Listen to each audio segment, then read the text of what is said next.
that obligates us, if we want to be able to trade our methodology in an effective fashion, to be able to utilize this methodology in a way where we can extract the maximum amount of profit that it makes available to us based on the pattern that it identifies.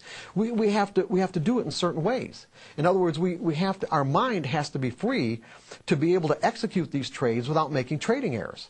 And the trading errors come from believing that because the pattern is present, that it's going to give me a winning trade on this one. This trade is going to be a winner. You can't think that way. No, you can't think that way. You can't think that That's way. the way the typical trader thinks. Right. The typical trader thinks, I'm not going to put this trade on unless I think it's going to be a winner. Or why would I do it?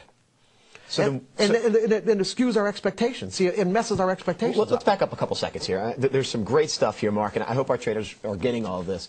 You're basically saying, this makes a whole lot of sense to me, and I hope it's getting through to you guys, we have a tool that gives us an edge. Whatever it is. Right. Even if that edge is 2% or 3%, I don't know if we can... No, it's more than that. Maybe more than that. What do you mean more than that? It's a lot more than that. It's far more than 50%. Well, I was saying greater than 50. Okay. I was using edge is defined as, okay. So maybe 55 or 56% of the time. Right. Let's just say... And the thing is, it doesn't even have to be 50% to actually make consistent money. That's what people can realize, too. That depending on what the ratio is between what you have to risk to find out if a trade is going to work and how much profit it generates when it does, you don't even need a 50% win-loss ratio. Right. As a matter of fact, back in the 80s, there are, one of the most famous traders from the 80s, Richard Dennis, on a percentage basis, 95% of his trades were losers. 95%. But the 5% that were winners were monsters.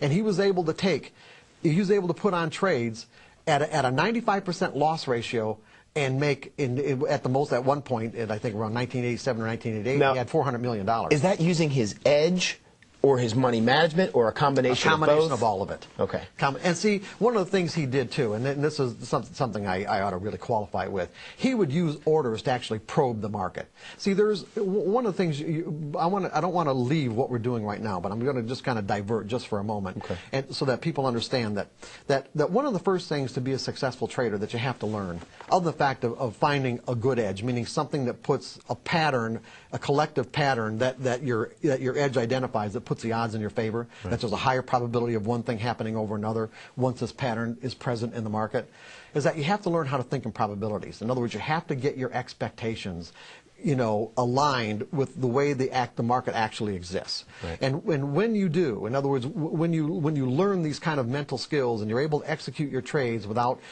fear and without hesitation, without analyzing, or even without thinking for that matter, because you don't need to think. I'll give you an example.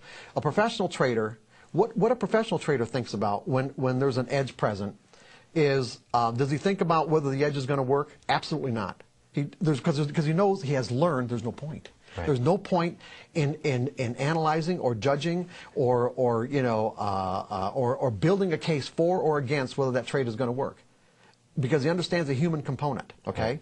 But what he does think about is he thinks about the risk. How much do I have to risk? How far am I going to let the market go against this position to tell me that other traders are either going to come into the market and make me a winner or not? And he also has a plan for how he's going to take profits. Right.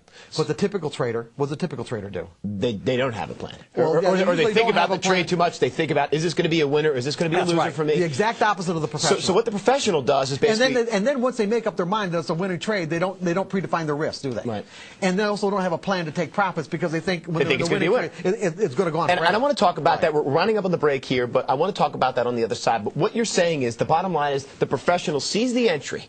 He sees the pattern, whatever it is, the edge, enters in, not thinking if I'm going to win or I'm going to lose, but has a money management strategy in place, knows exactly how much he wants to win or is willing to win and how much he's willing to lose or risk. Right.